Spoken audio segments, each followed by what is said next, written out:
frères et sœurs en Christ, bonjour, soyez les bienvenus sur notre chaîne qui est une chaîne de prédication et d'enseignement basée sur la parole de Dieu. L'enseignement d'aujourd'hui portera sur la vie d'Aaron. Mais avant d'aller plus loin, confions ce moment au Seigneur. Seigneur, merci pour ta grâce dans nos vies, que ton règne vienne, que le cœur de tout auditeur et de toute auditrice soit disposé à recevoir ta parole et qu'elle porte du fruit dans nos vies pour ta gloire, au nom de Jésus. Amen.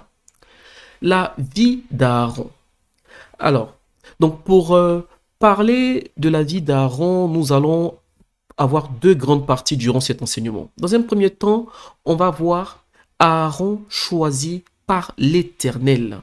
Et ensuite, dans la deuxième partie, nous allons voir le veau d'or et ses conséquences sur la vie d'Aaron.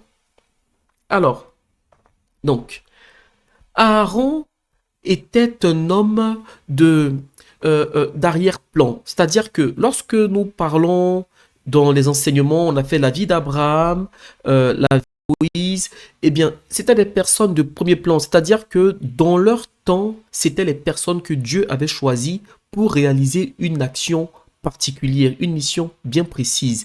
Et là, on parle de la vie d'Aaron. Pendant la vie d'Aaron, celui qui était le personnage de premier plan était Moïse. Mais pourtant, Dieu avait choisi Aaron pour une mission bien précise.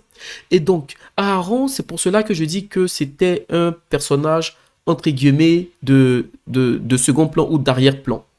Alors, donc, on va voir la naissance d'Aaron et comment Dieu l'a choisi. Alors, lisons dans Exode chapitre 6, verset 20, il est écrit « Amram prit pour femme Jochébed, sa tante, et elle lui enfanta Aaron et Moïse. Les années de la vie d'Amram furent de 137 ans. » Alors, lorsqu'on regarde dans Nombre chapitre 26, verset 59, il est écrit « Le nom de la femme d'Amram était Jochébed, fille de Lévi, laquelle naquit à Lévi en Égypte. Elle enfanta à Amram, Aaron, Moïse et Marie, leur sœur. » Frères et sœurs, ces passages qu'on a lus nous montrent qu'il y avait une fratrie et Aaron était l'aîné de cette fratrie. Moïse était le petit frère d'Aaron. Et donc, nous allons voir maintenant dans quelles circonstances Dieu a choisi Aaron. Lorsqu'on lit dans Exode chapitre 4, versets 10 et 11, il est écrit « Moïse dit à l'Éternel, « Ah Seigneur, je ne suis pas un homme qui ait la parole facile, et ce n'est ni d'hier, ni d'avant-hier, ni même depuis que tu parles à ton serviteur, car j'ai la bouche et la langue embarrassées. » Et l'Éternel lui dit, « Qui a fait la bouche de l'homme et qui rend muet ou sourd, voyant ou aveugle, n'est-ce pas moi l'Éternel ?» Eh bien, frères et sœurs, pour nous remettre un peu dans l'histoire, Dieu appelle Moïse, Dieu choisit Moïse pour aller délivrer son peuple d'Israël qui était esclave en Égypte. Donc Moïse rencontre Dieu dans le désert. Il y a une rencontre entre le Seigneur et Moïse dans le désert et durant cette rencontre, il y a un échange qui se passe entre Moïse et l'Éternel. Et Dieu dit à Moïse qu'il veut envoyer Moïse. Et Moïse, son argument pour ne pas tout de suite aller, son argument est de dire à Dieu que c'est un homme qui n'a pas la parole facile. Bon, certaines personnes disent que Moïse bégayait. Bon, en tout cas, Moïse dit qu'il n'a pas la parole facile, qu'il n'avait pas la parole facile. Et la réponse de Dieu est très intéressante. Dieu dit à Moïse, qui a fait la bouche de l'homme? Ça veut dire que là, Dieu est capable de débloquer ce blocage de la parole que Moïse avait. Dieu est capable d'apporter une guérison, de rétablir une parole facile à Moïse. Mais Dieu ne fait pas cela. Dieu ne fait pas cela.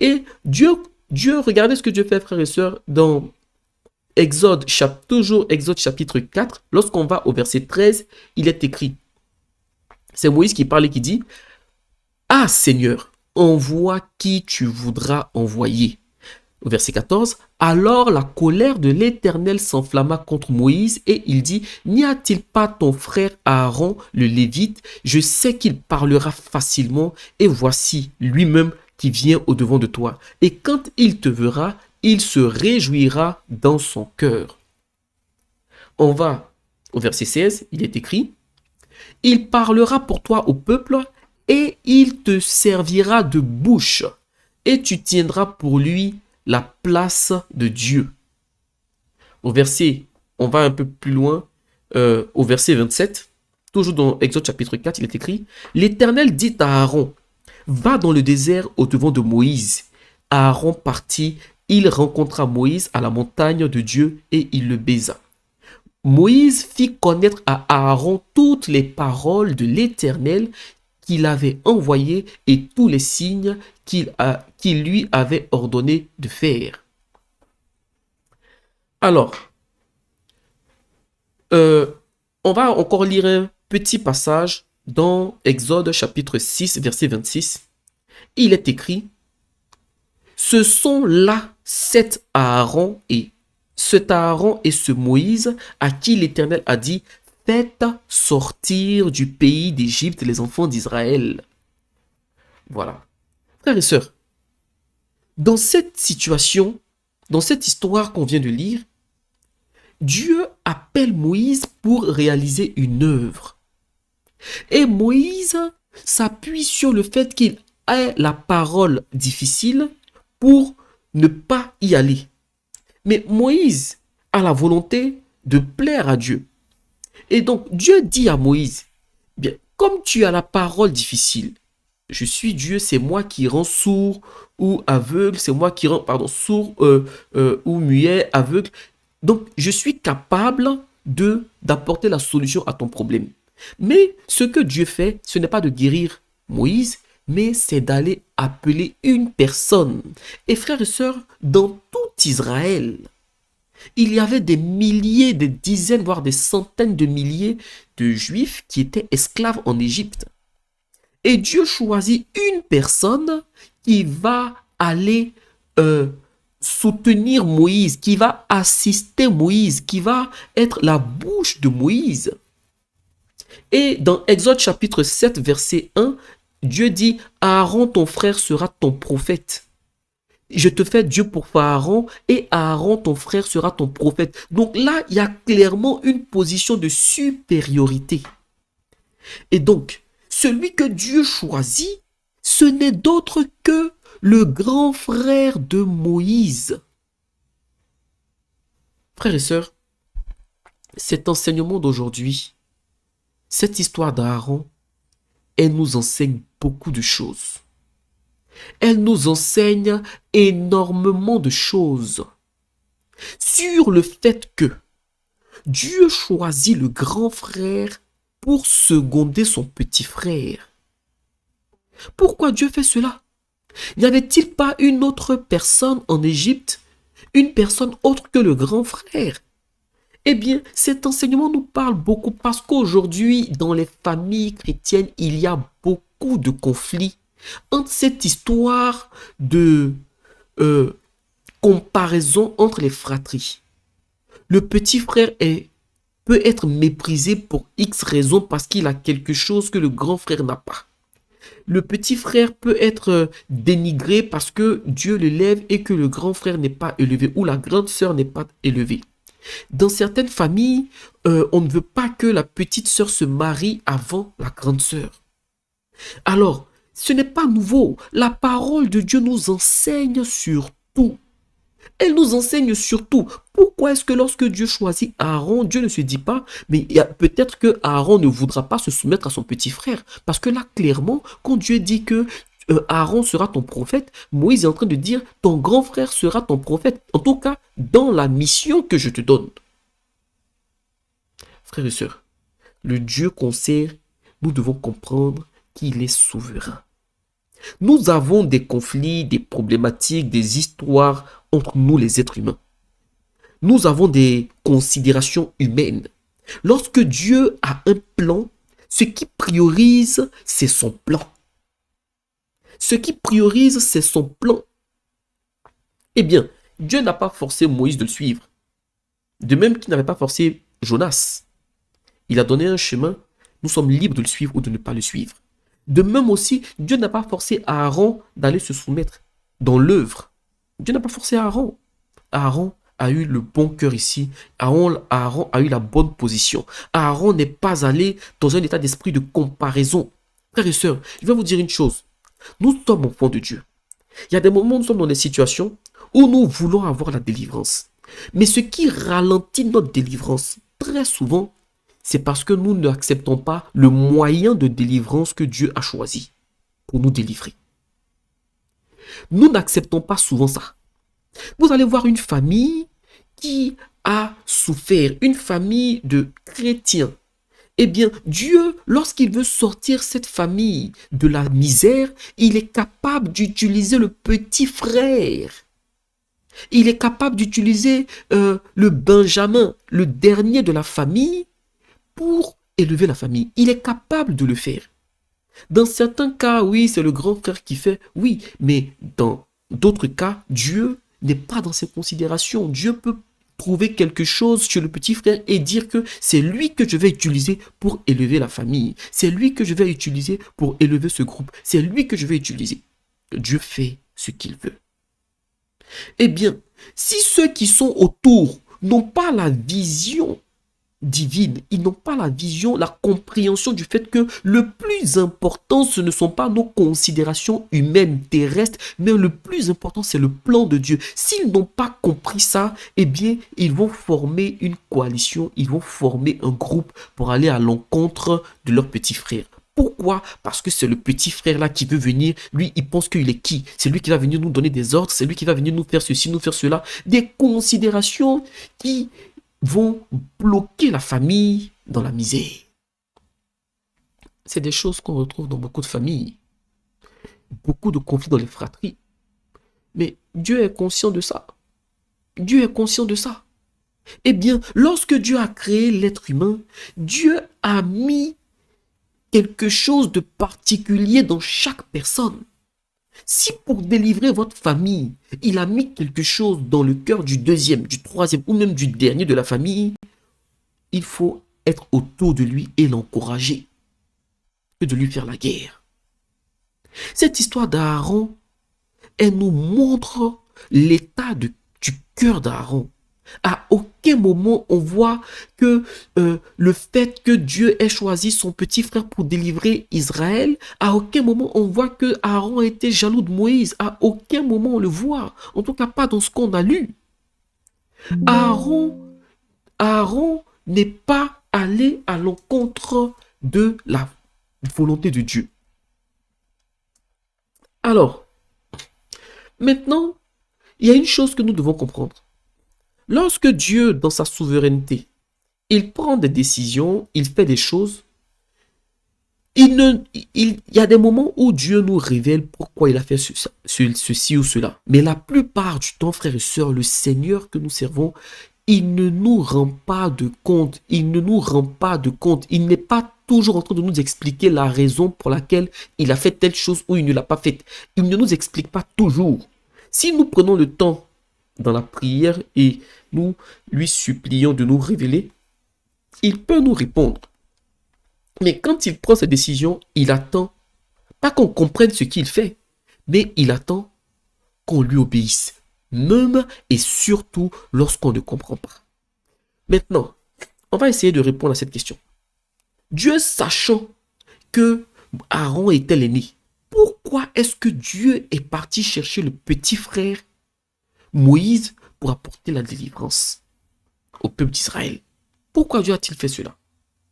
En fait, frères et sœurs, pour répondre à cette question, nous allons lire rapidement dans Luc chapitre 6, verset 39 à 41. Au verset 39, il est écrit, il leur dit cette parabole. Un aveugle peut-il conduire un aveugle? Ne tomberont-ils pas tous les deux dans la fosse?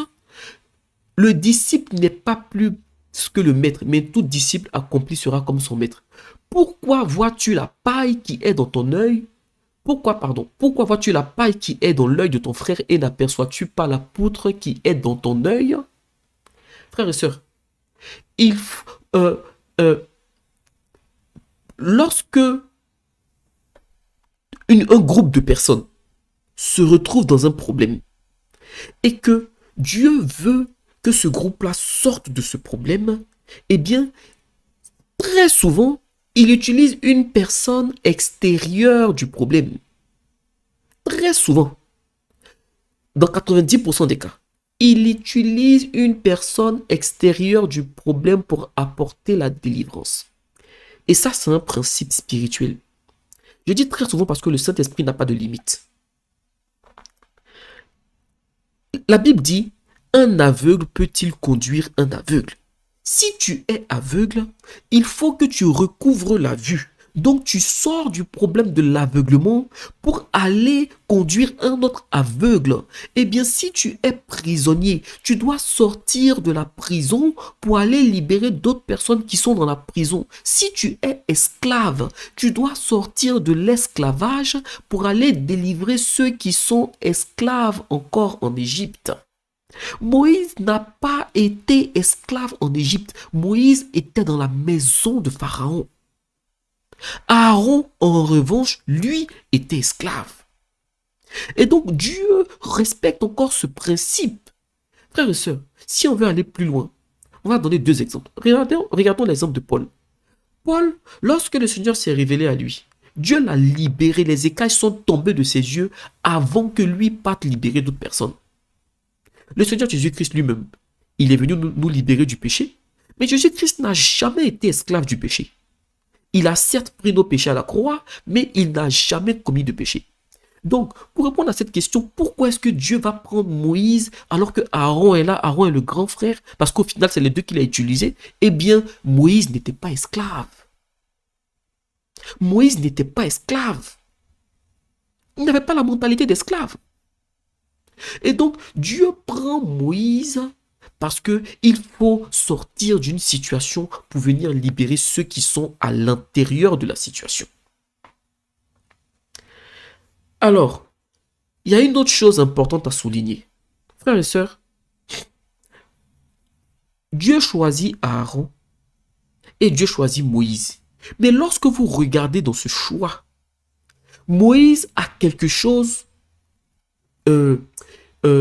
qui aide Aaron et Aaron a quelque chose qui aide Moïse. Ça veut dire que les deux se complètent. Moïse a une onction. Moïse a une onction royale, une onction particulière, forte, une onction unique que Dieu lui a donnée. Dieu n'a pas donné cette onction à Aaron. Mais Aaron a le langage facile. Et donc, là où Moïse a du mal avec le langage, Aaron, la qualité d'Aaron vient couvrir le manquement de Moïse. Et là où il faut manifester la puissance, Aaron se met en arrière-plan et c'est Moïse qui se met devant. La Bible ne dit pas que c'est Aaron qui a levé les mains pour que la mer se divise en deux, pour que Israël passe au milieu de la mer. Non, c'est Moïse qui a levé les mains. Ce n'était pas Aaron, c'était Moïse. Mais lorsqu'il fallait parler à Pharaon, ce n'était pas Moïse, mais c'était Aaron. Frères et sœurs, vous devez comprendre une chose. Le plus important, ce n'est pas ce que vous voulez pour votre vie. Le plus important, c'est ce que Dieu veut pour votre vie. Si il y a 10 étages et que lorsque Dieu vous a créé, Dieu vous a mis dans votre cœur, Dieu vous a fait un plan où il dit, j'ai prévu que tu arrives jusqu'au 7e étage. Votre objectif doit être d'atteindre le 7e étage, pas d'aller au 10e étage. Donc lorsqu'on dit, oui, Dieu a dit, tu seras à la tête et non à la queue, tu seras à la tête, non à la queue, ce n'est pas faux. Mais c'est quoi être à la tête? C'est quoi être à la tête? Est-ce que c'est aller au plus haut niveau possible? Ou est-ce que c'est atteindre le niveau que Dieu veut qu'on ait? Vous êtes 5 chrétiens dans une entreprise. Si les 5 prennent ce passage-là, Dieu a dit que nous serons à la tête et non à la queue. Dans l'entreprise, il n'y a qu'un seul PDG. Donc si tous les 5 veulent être à la tête, est-ce qu'on va mettre 5 PDG? Non. La tête pour nous, enfants de Dieu, c'est atteindre le niveau que Dieu a prévu pour nous longtemps à l'avance. Longtemps à l'avance. Si Dieu a voulu que vous arriviez au 10e étage, atteignez le 10e étage. S'il a prévu que vous arriviez au 7e étage, atteignez le 7e étage. Et puis ne vous contentez pas de dire, bon, je suis au premier étage, ce qu'il faut, ça me suffit. Non, si Dieu a voulu que vous atteigniez le 7e étage, atteignez le 7e étage. N'allez pas au-delà de ce que Dieu a prévu pour vous et ne restez pas en dessous de ce que Dieu a prévu pour vous. Là où vous allez être entièrement épanoui, c'est lorsque vous allez être là où Dieu a prévu pour vous. Aaron, il a accepté sa place de deuxième, quoiqu'étant l'aîné. Ici, on ne parle pas de se soumettre à Moïse dans la vie de tous les jours. Mais Aaron était le second dans le cadre de la mission. Et Moïse a compris cela. On le verra plus tard. Moïse a compris cela. Donc Dieu, comme les deux protagonistes ont compris cela, en dehors de la mission, c'est Aaron qui est l'aîné. Aaron n'a pas vendu son droit d'aînesse comme Ésaü a vendu son droit d'aînesse à Jacob. Ça, c'est complètement différent. Mais ici, Aaron était l'aîné. Moïse était le petit frère. Ensuite, dans la mission, quoiqu'étant le petit frère, Dieu a mis Moïse à la tête parce qu'il avait une onction particulière que Dieu lui avait donnée. Et Dieu a mis Aaron en second plan. Mais Aaron était en second plan, mais Moïse avait besoin d'Aaron. Vous savez, frères et sœurs, quand Dieu veut délivrer les gens, lorsque chaque personne est à sa place, la roue tourne. Lorsque chaque personne est à sa place, les choses avancent. Lorsque celui qui est deuxième ne jalouse pas celui qui est premier, celui qui est troisième ne jalouse pas celui qui est premier ou celui qui est deuxième. Lorsque chacun a sa place et qu'on n'est pas en train de tout vouloir être à la tête pour avoir la lumière, la gloire et tout ça, eh bien, les choses avancent. Beaucoup de familles sont bloquées, beaucoup de familles se retrouvent dans des situations souvent pires qu'elles ne l'étaient avant, alors que Dieu voulait les délivrer. Tout simplement parce qu'ils n'ont pas compris. Le plan de Dieu est celui que Dieu veut choisir ou celui que Dieu a choisi pour apporter la délivrance. Lorsque Dieu choisit une personne pour vous délivrer, que vous lui faites la guerre, comment est-ce qu'il va vouloir encore être utilisé pour vous apporter la délivrance? Beaucoup de gens aujourd'hui ne parlent plus à leur famille. Énormément. Tout simplement parce qu'ils vont se dire, mais je ne sais pas pourquoi ma famille s'est retournée contre moi. Oui, peut-être que tu ne le sais pas, mais c'est peut-être parce que tu n'étais pas le plus âgé. Et que ce que tu as eu à cœur de faire pour relever la famille, les gens auraient apprécié que ça vienne du grand frère. Comment ça se fait que toi qui es le deuxième, toi qui es le petit frère, c'est toi qui veux venir, mais ils vont dire quoi? Tu te prends pour qui? Non, mais ou encore elle se prend pour qui? C'est elle qui va venir nous dépasser. Non. Aaron n'a pas réfléchi comme ça. Aaron n'a pas réfléchi comme ça. La Bible dit, mon peuple périt parce qu'il lui manque la connaissance. Dans ça aussi, il faut la connaissance. Dans ça aussi, il faut la connaissance. Qu'est-ce qui vous tient le plus à cœur? Que ce soit le grand frère qui vous délivre, qui soit utilisé pour vous délivrer, ou bien que ce soit la délivrance elle-même. Là, ce que Israël voulait, c'était être délivré. Peu importe qui ça allait être. Si Dieu a choisi le petit frère, gloire à Dieu. Cet enseignement, c'est aussi pour dire au deuxième, ne baissez pas les bras. Et au premier, ne négligez pas et ne méprisez pas les deuxièmes. Si Dieu veut les utiliser, les deuxièmes ou les derniers, si Dieu veut les utiliser pour relever un groupe, une famille ou pour apporter une délivrance quelconque. Alors, frères et sœurs, il y a un autre point d'attention dans ce passage. Il faut faire attention. Et là, tous ceux qui se servent de leur qualité pour aller à l'encontre de l'ordre établi par Dieu, vous devez faire très attention. Si Dieu vous a donné des facilités, gloire à Dieu, soyez bénis. Ne vous servez pas de ces facilités-là pour cibler des positions auxquelles Dieu ne vous a pas appelé. Là maintenant, on va rentrer un peu dans l'œuvre. Vous pouvez être dans une église, dans une assemblée, et vous pouvez avoir la parole facile. Mais ce n'est pas pour autant que Dieu vous appelle à être pasteur, et dans l'église, non. Vous pouvez être utilisé pour enseigner, même souvent même Dieu peut vous utiliser pour faire une œuvre ailleurs, et vous êtes fidèle normal dans une église. Je le dis parce que ça, c'est quelque chose qui a détruit beaucoup d'églises, beaucoup d'assemblées. Parce qu'on a des personnes qui avaient des facilités, qui parlaient facilement bien et qui se sont autoproclamés pasteurs ou autres. Peut-être que Dieu les avait appelés, mais qui n'ont pas été patients. Beaucoup de personnes traînent des malédictions et un grand nombre sont sous ce châtiment divin car elles ont posé des actions dans le passé et qui ont causé des blocages dans leur vie. C'est l'une des raisons pour lesquelles un chrétien doit d'abord être avant tout spirituel. Il doit comprendre les choses et les regarder d'un point de vue spirituel avant le physique. Le physique est important, mais c'est le spirituel qui gouverne les choses. Frères et sœurs, vous savez, j'ouvre une petite parenthèse pour un témoignage rapide. J'ai été invité à plusieurs reprises dans une assemblée. Et dans cette assemblée, il y a un frère qui avait quelque chose. Un frère qui avait la parole facile et qui donnait de bons enseignements. Et ce frère, de temps en temps, le pasteur lui donnait la parole pour apporter les enseignements dans l'assemblée. Et un jour, ce frère a dit au pasteur que le Seigneur m'appelle à faire son œuvre à part. Donc le pasteur lui a dit, très bien, tu as ma bénédiction, tu peux aller faire l'œuvre. Et donc, le frère part de l'église, il dit au revoir à tout le monde, il part de l'église, et quelques mois après, eh bien, il va faire son marché dans l'église. C'est-à-dire que il va contacter les gens de l'église pour leur demander de rejoindre lui son église qu'il est en train de mettre en place. Vous voyez, frères et sœurs. Et ça a divisé l'église.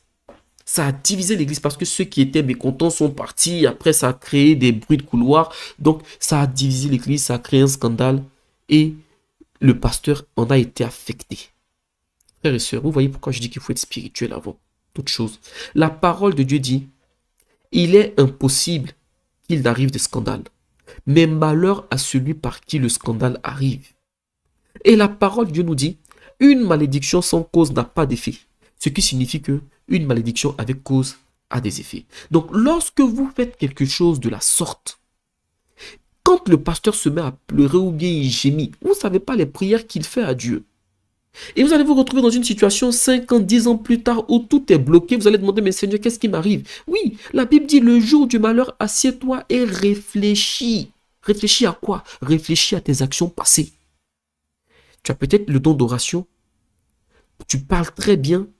Ce n'est pas pour autant que Dieu t'appelle à être pasteur dans l'église là. S'il y a des pasteurs, reste à ta place. Si Dieu te demande, si Dieu te dit, voilà, il va te lever dans l'église, il va te lever. Si on t'ouvre les portes, gloire à Dieu. Si on te ferme les portes, gloire à Dieu. Le Seigneur même dit, si vous allez dans une ville pour annoncer la nouvelle qu'on on ne vous accepte pas, tapez la poussière de votre pied et sortez, allez dans une autre ville. Et apprenez à vous séparer sans faire scandale. Parce que notre Dieu, il est bon, il est amour, il est aussi juste. Vous voyez, frères et sœurs, nous devons faire très attention. Aaron, ici, a eu la bonne attitude. Encore une fois, il a accepté sa place dans la mission de deuxième, de second, de prophète de Moïse. Et Dieu a mis une complémentarité entre Aaron et Moïse, comme les doigts d'une main. Le pouce va vouloir être le majeur. Non, la main ne va pas bien fonctionner. Vous voyez? Donc, nous devons être à notre place. Nous devons atteindre l'objectif que Dieu a fixé pour nous. C'est ce qui compte le plus. Et donc, nous allons maintenant passer à notre deuxième partie. Le veau d'or et ses conséquences sur la vie d'Aaron. Et pour cela, on va lire dans Exode chapitre 32 et on va lire le verset, on va lire 1 à 6. Je vais lire seulement les parties clés, sinon ça va risquer d'être trop long. Alors, au verset 2, il est écrit, Aaron leur dit, ôtez les anneaux d'or qui sont aux oreilles de vos femmes et de vos fils et de vos filles, et apportez-les-moi. Et tous ôtèrent les anneaux d'or qui étaient à leurs oreilles, et ils les apportèrent à Aaron. Au verset 4, il les reçut de leurs mains, jeta l'or dans le moule et fit un veau en fonte. On va au verset 5. Demain, il y aura fête en l'honneur de l'Éternel. Et je m'arrête là. Dans cette histoire, le peuple d'Israël est sorti d'Égypte. Et donc, Moïse était à la tête, Aaron en second, et il dirigeait le peuple. Il est arrivé un temps où Dieu a dit à Moïse, va sur la montagne, et là je te donnerai des commandements, mes ordres. Et donc, Moïse étant absent, Aaron qui a toujours été, en tout cas qui a été le second durant cette mission, eh bien, cette mission de sortir le peuple de la servitude et de l'envoyer dans la terre promise, eh bien, Aaron s'est retrouvé à être le responsable, à être le premier par intérim pendant l'absence de Moïse. Donc là, Moïse n'était plus présent. Donc c'était bien Aaron qui était à la tête maintenant. Eh bien, que se passe-t-il? Alors, le peuple avait vu que ça faisait un moment donné que Moïse était parti. Et donc, il s'est rassemblé autour d'Aaron. Et ils ont dit à Aaron, fais-nous un Dieu qui marche devant nous. Car ce Moïse qui nous a fait sortir de l'Égypte, on ne sait pas ce qu'il est devenu. Voilà. Est-ce qu'il est mort? Est-ce qu'il va revenir? On ne sait pas. Et donc, Aaron, on peut dire entre guillemets, sous la pression du peuple, il a demandé à ce que le peuple, les gens, les hommes, les femmes, les fils, prennent tout ce qui est or qu'ils ont pris de l'Égypte et qu'ils les mettent dans un moule. Ils ont fait fondre l'or et c'est un veau qui est sorti et ils ont adoré ce veau d'or. Vous voyez, frères et sœurs, l'idolâtrie qu'ils ont vue en Égypte, étant esclaves, c'est ça que Aaron est venu mettre en place dans le désert. Et lorsqu'il a fait ça, Aaron ne s'était même pas rendu compte qu'il avait péché contre Dieu. Aaron ne s'était pas rendu qu'il avait péché contre Dieu parce qu'au verset 5, Exode chapitre 32, verset 5, Aaron dit, demain il y aura fête en l'honneur de l'Éternel. Vous voyez, frères et sœurs, il a péché contre Dieu et il veut faire une fête en l'honneur de l'Éternel sans savoir qu'il est en train de mettre l'Éternel en colère. Et tout ça est arrivé dans le laps de temps où il est passé de deuxième à premier provisoire. Frères et sœurs, là, je vais vous dire une chose. Lorsque Dieu a créé le monde, la Bible nous dit que chaque jour, Dieu vit que cela était bon. Et le sixième jour, la Bible dit, Dieu vit que tout ce qu'il avait fait, tout cela était parfait. Eh bien, la perfection de Dieu, elle ne s'est pas arrêtée dans la Genèse. Frères et sœurs, je vous l'assure, lorsque vous donnez votre vie à Dieu, l'Éternel Dieu des armées, quand vous lui confiez votre vie, toutes les décisions qu'il prend pour vous, c'est ce qu'il y a de parfait. Toutes les décisions en matière d'études, si vous le consultez, en matière de voyage, si vous le consultez, en matière de mariage, si vous le consultez, en matière de travail, si vous le consultez, là où il vous orientera, ça sera la meilleure chose pour vous. Ça sera ce qu'il y a de parfait pour vous. Même lorsque dans un projet, Dieu dit, bon, voilà, je veux sortir cette famille de la misère, je choisis le deuxième, je choisis le dernier. La personne que Dieu choisit, c'est le choix parfait. C'est le choix parfait. Frères et sœurs, Moïse a pris le peuple avec Aaron de l'Égypte, conduit par Dieu, et il l'a envoyé dans le désert. Ça a duré des mois et des mois, voire des années. Eh bien, c'est vrai qu'ils ont fait 40 ans dans le désert, mais avant le veau d'or. Il y a eu plusieurs mois, ça faisait plusieurs mois qu'ils étaient sortis de l'Égypte. Mais à aucun moment, Moïse n'avait cédé à la pression du peuple. À aucun moment, Moïse avait mis Dieu dans cette colère. À aucun moment, le peuple était venu voir Moïse en lui disant « Fais-nous un veau d'or ». À aucun moment. À aucun moment. Et donc, lorsque le peuple demande ce veau d'or, Dieu avait déjà dit à Israël de ne pas commettre l'idolâtrie parce que Dieu n'aimait pas ça. Aaron était au courant de cela. Aaron était au courant de cela. Et donc, qu'est-ce que Aaron fait? Le laps de temps où Aaron se retrouve à être à la tête, eh bien, il prend des décisions qui attirent la colère de Dieu. Et là, on se dit, mais finalement, Dieu a bien fait de ne pas choisir Aaron au début. Eh bien, lorsque Dieu a établi quelqu'un à la tête, et que vous voulez à tout prix être à la tête, si Dieu ne vous a pas mis là, et que vous faites mains et pieds pour y arriver, quand vous allez y arriver, on va se rendre compte que, en fait, finalement, l'ancien, c'était mieux. Hein? Vous voyez, par moment, vous allez être excellent en deuxième position et complètement mauvais en première position. Aaron était bon là, il était bon à sa position de deuxième. Il était bon en interprétant, en parlant à la place de Moïse, mais pas en étant leader du peuple. Vous voyez, frères et sœurs, il a attiré cette colère-là contre le peuple. Mais encore, notre Dieu, c'est un Dieu d'amour. Ça peut arriver qu'on pêche, on demande pardon. Mais il y a une différence entre pécher et prendre conscience de son péché. Parce que celui qui pêche, qui ne sait pas qu'il est en train de pécher, il vit dans son péché.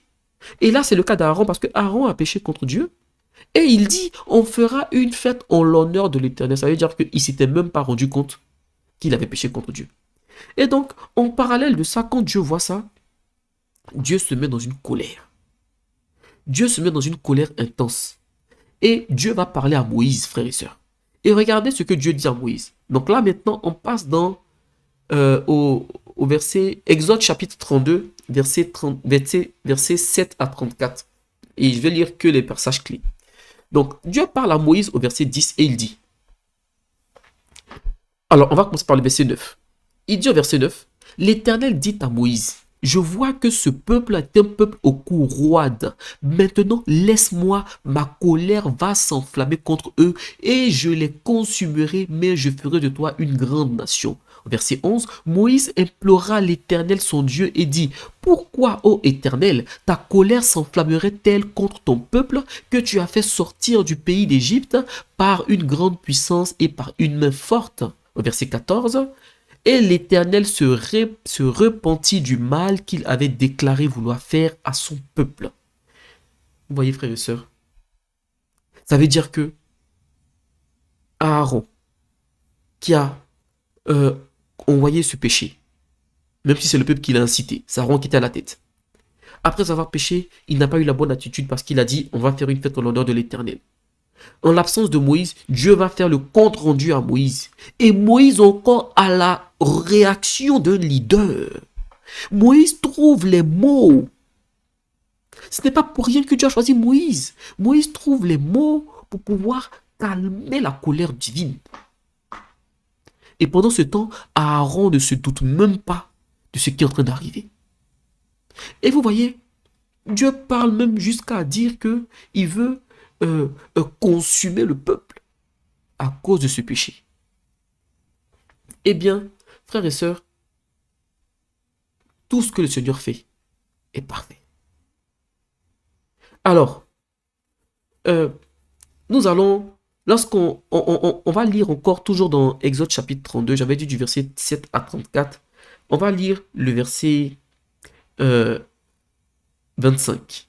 Il est écrit, Moïse vit que le peuple était livré au désordre et qu'Aaron l'avait laissé dans ce désordre, exposé à l'opprobre parmi ses ennemis. Frères et sœurs, tout le monde n'est pas appelé à être leader. Quand vous voyez des leaders, vous regardez le fait qu'ils sont devant, ils sont sur l'estrade et puis bon, c'est souvent eux qui prennent la parole en premier. Oui, ça c'est le côté folklorique qu'on regarde, c'est le côté, on va dire, le côté face de la médaille. Mais derrière, les leaders souvent prennent beaucoup de coups. Et souvent, le leader ne fait pas l'unanimité. Parce que même Jésus-Christ qui était parfait, dans les 12 qu'il a pris, il y a eu un qui allait le trahir, Judas. Si vous voulez être leader et que vous voulez être en paix avec tout le monde, à moins que Dieu vous appelle, hein, ne soyez pas leader. Le leader, c'est celui qui accepte de déplaire à un certain nombre de personnes. Parce que, en tout cas, s'il veut plaire à tout le monde, soit il va lui-même se corrompre, ou soit il va faire échouer l'œuvre. Parce que vos décisions ne feront pas l'unanimité. Vous voyez, Moïse dit ici, il est écrit ici au verset 25, Aaron l'avait laissé dans ce désordre. Ça veut dire que ils ont fait quelque chose de mauvais, et il a été un leader passif. Un leader qui ne veut pas contrarier, un leader qui ne veut pas contredire, un leader qui ne veut pas avoir des gens à dos. Non. Maintenant, regardez, vous voyez, il est écrit au verset 25 que Aaron l'avait laissé dans le désordre. Quand Moïse revient de la montagne, regardez ce qui se passe au verset 30. Le lendemain, Moïse dit au peuple, vous avez commis un grand péché. Je vais maintenant monter vers l'Éternel. J'obtiendrai peut-être le pardon de votre péché. Vous voyez comment ce passage est magnifique. Il est tellement riche d'enseignements. Moïse dit au peuple, vous avez commis un grand péché. Lorsque vous voulez être leader dans une assemblée, vous serez soit un leader Moïse, soit un leader Aaron. Le leader Moïse, c'est celui qui dit la vérité, mais souvent la vérité qui ne plaît pas. Le leader Moïse, c'est celui qui prêche sur le péché, qui prêche sur la sanctification. Oui, c'est vrai, Dieu est amour. Mais vous ne pouvez pas prêcher uniquement sur Dieu est amour du 1er au 31 de janvier à décembre. Parce que la Bible ne nous parle pas que de l'amour de Dieu. Dieu était amour, oui. Mais pourquoi est-ce que Jésus-Christ a dit, Père, pourquoi m'as-tu abandonné? Pourquoi l'amour de Dieu n'a pas conduit Dieu à rester à côté de Christ à la croix? Il faut prêcher la sainteté de Dieu. La Bible dit que Dieu est saint, saint, saint. On ne voit pas un passage où il est écrit Dieu est amour, amour, amour. Non, Dieu est amour, c'est vrai. Dieu est saint. Et la parole de Dieu nous dit, sans la sanctification, nul ne verra Dieu. Il ne dit pas sans l'amour, nul ne verra Dieu. Eh bien, vous pouvez être soit le leader Moïse, soit le leader Aaron. Moïse a repris le peuple. Ici, c'est une preuve d'amour. Que préférez-vous?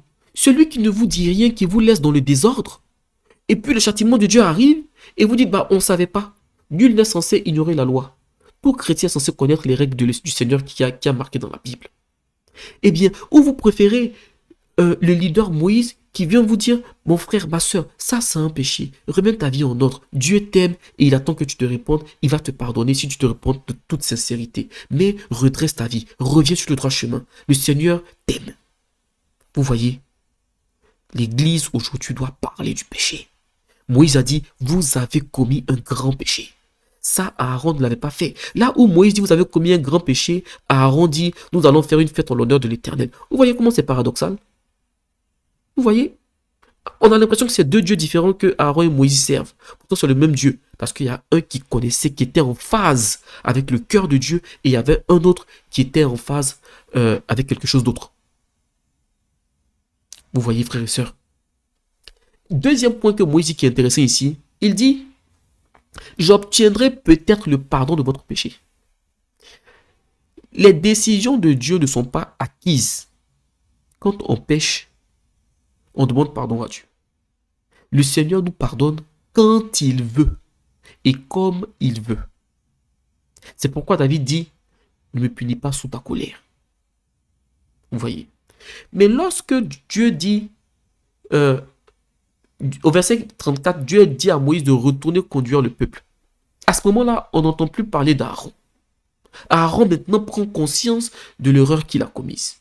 Il prend conscience de ça. Et bien là, à ce moment-là, on ne veut plus être premier. On veut être deuxième. Pourquoi?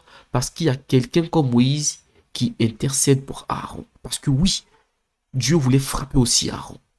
Mais regardez ce qui est écrit au verset 34 et 35. Il est écrit, va donc, conduis le peuple où je t'ai dit. Voici, mon ange marchera devant toi. Mais au jour de ma vengeance, je les punirai de leurs péchés. L'Éternel frappa le peuple parce qu'il avait fait le veau d'or fabriqué par Aaron. Vous voyez, frères et sœurs. Et la Bible dit que l'Éternel, il a pardonné Moïse. Mais lorsque vous regardez, frères et sœurs, dans la suite des événements, Moïse a intercédé pour Aaron. Moïse a intercédé pour que, non seulement pour Aaron, mais aussi pour le peuple. Vous voyez. Et donc, là, il y a une leçon que cela nous enseigne. Lorsque vous péchez et que vous êtes dans une assemblée, Vous préféreriez que ce soit un leader comme Aaron qui intercède pour vous ou que ce soit un leader comme Moïse qui intercède pour vous? Eh bien, je pense qu'on voudrait tous que ce soit un leader comme Moïse. Mais pourtant, les leaders Moïse, on ne les encourage pas aujourd'hui. Parce que le leader Aaron, quand il vous laisse dans le péché, exposé à l'opprobre, comme la Bible était écrit, si ce leader Aaron prie, sa prière ne montera même pas parce que Dieu n'approuve pas sa façon de faire. Mais le leader Moïse, qui va vous reprendre avec amour, fermeté, ce leader Moïse qui va vous parler de l'amour, de la sanctification, du péché, du retour de Jésus-Christ, ce leader Moïse-là, par moments, il dérange. Parce que quand vous allez l'écouter, vous sortez de l'assemblée étant dérangé. Pourquoi? Parce qu'il vient mettre le point sur le péché. Il vient mettre le point sur la sanctification. Il vient mettre le point sur des choses souvent qui ne vous plaisent pas, mais qui sont conformes à la parole de Dieu. Eh bien, ce leader Moïse-là, quand il intercède pour vous et qu'il est en phase avec Dieu, Dieu écoute ses prières. Maintenant, nous allons arriver bientôt à la fin. Ce veau d'or qu'Aaron a fait. On a lu, on était dans Exode chapitre 32. Plus tard, regardez ce qui se passe dans Lévitique chapitre 10, versets 1 à 7. Dans cette situation, dans ce passage-là, il y avait Moïse, Aaron et les fils d'Aaron. Il y avait 4 fils d'Aaron. Et comme c'était des Lévis, il y avait le feu. Il y avait, comment dire, ils allaient faire un sacrifice. Et donc, quand on fait le sacrifice, il y a le feu à côté. Maintenant, regardez ce qui se passe au verset 1. Lévitique chapitre 10, verset 1. Il est écrit, les fils d'Aaron, Nadab et Abihu, prirent chacun un brasier et mirent du feu et posèrent du parfum dessus. Ils apportèrent devant l'Éternel un feu étranger, ce qu'il ne leur avait point ordonné. Alors le feu sortit de devant l'Éternel et les consuma, et ils moururent devant l'Éternel.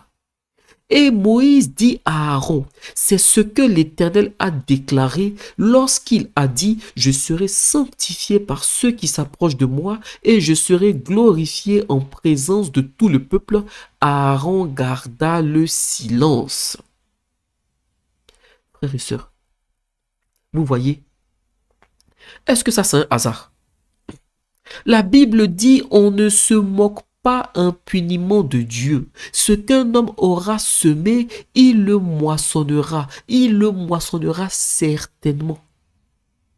Frères et sœurs, de tous les sacrificateurs, Aaron n'était pas le seul sacrificateur. Hein. Aaron n'était pas le seul sacrificateur. Pourquoi la colère de l'Éternel s'était-elle levée contre Israël dans le désert? Parce que lorsqu'il a fait le veau d'or là, il a écouté la voix du peuple. Il a écouté ses pensées. Dieu ne lui avait pas dit de faire cela. Maintenant, pourquoi est-ce que Dieu a frappé ses 2 fils sous ses yeux? Imaginez un père. Eh bien, c'est la même cause, la même source, la même raison. C'est que Dieu ne leur avait pas demandé de faire cela. Et on n'apporte pas un feu étranger à l'autel. Le Dieu qui est saint. Vous ne pouvez pas apporter quelque chose du monde dans le lieu très saint. Vous prenez un risque. Eh bien, ça a été un châtiment, une punition pour Aaron. Parce que ce veau d'or-là a causé la mort de beaucoup de gens en Israël. Vous voyez, frères et sœurs, plus vous voulez atteindre la tête, si Dieu vous a appelé à ça, il vous donnera les moyens pour y parvenir. Le cœur, le caractère qui va avec. Si vous n'êtes pas appelé par Dieu, même si vous pensez avoir un caractère fort, si Dieu ne vous appelle pas, vous allez faire des dégâts, non seulement pour votre vie, pour les gens autour de vous, et même pour vos enfants. Que le Seigneur nous aide. Donc voici, nous arrivons à la fin de l'enseignement, et on va en tirer les principales conclusions. Le premier point qu'on a vu, selon la vie d'Aaron, il faut se focaliser sur le plan de Dieu pour notre vie. Il faut se focaliser sur le plan de Dieu pour notre vie. Atteignez ce que Dieu a prévu pour vous. Ne cherchez pas à aller au-delà.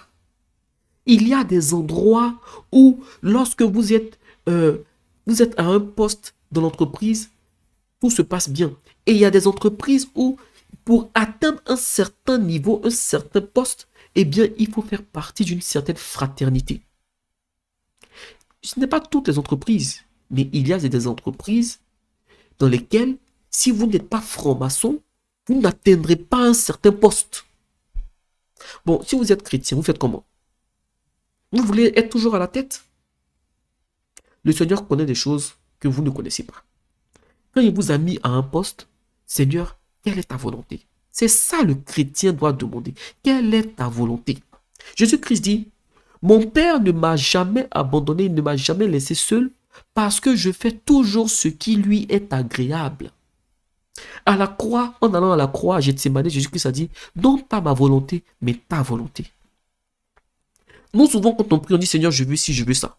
En vérité, ce qu'il faut, c'est, Seigneur, quelle est ta volonté? Et maintenant, aide-moi à atteindre ta volonté. Soyez là où Dieu veut que vous soyez. Atteignez l'endroit que Dieu veut que vous atteigniez. Voilà. Et soyez au poste où Dieu vous a mis. Si il vous a mis au deuxième position, restez là.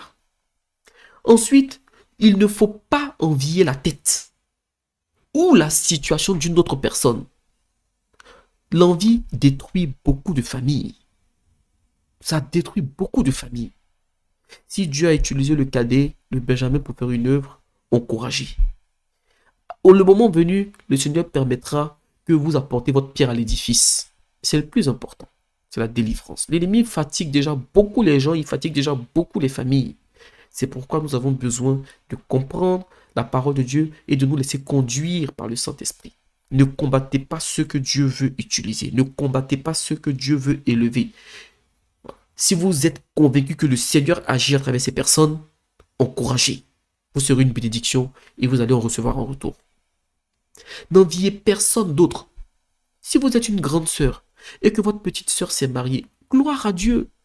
Vous n'avez pas le même cœur, vous n'avez pas le même caractère, vous n'avez pas le même passé, vous n'aurez pas le même futur. C'est peut-être bien pour vous que vous vous mariez 2 ans, 3 ans après votre petite sœur. Même si je comprends que dans certains cas de figure, ça peut être difficile. Oui, Dieu a un plan. Donc, nous grandissons et souvent nous faisons des erreurs à cause de la pression familiale ou à cause de la pression des amis ou des gens autour de nous. Un enfant de Dieu, quand il grandit, le Saint-Esprit va lui apprendre à ne pas se fier, à ne pas se laisser impacter, même si elle est réelle, mais à surmonter la pression qu'il y a autour de lui. Parce que la pression, souvent, elle nous conduit à faire des erreurs. Lorsqu'une personne est à la tête, et que Dieu l'a mise à la tête, encouragez cette personne. Et le dernier élément, ne nous servons pas de nos facilités, de nos qualités, pour aller à l'encontre de la parole de Dieu. Dieu est amour. Jérémie 30, verset 10-11 dit. On va lire au verset 11. Il dit, car je suis avec toi, dit l'Éternel, pour te délivrer. J'anéantirai toutes les nations parmi lesquelles je t'ai dispersé, mais toi, je ne t'anéantirai pas. Je te châtierai avec équité, je ne puis te laisser impuni. Vous voyez, frères et sœurs, le Dieu qu'on sert, il est bon. Il est amour.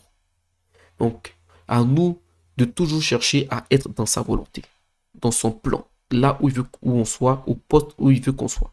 Quand on sort de là, on s'attire souvent des choses parce qu'on a mal fait les choses, on a mal agi, on a mal parlé et tout. On peut s'attirer des malédictions qu'on aurait pu éviter si on était resté à notre place. Que le Seigneur vous bénisse. Éternel, merci infiniment pour ta grâce, ta bonté dans nos vies. Merci pour cet enseignement sur la vie d'Aaron. Aide-nous, Seigneur, à atteindre les objectifs que tu as fixés pour nous.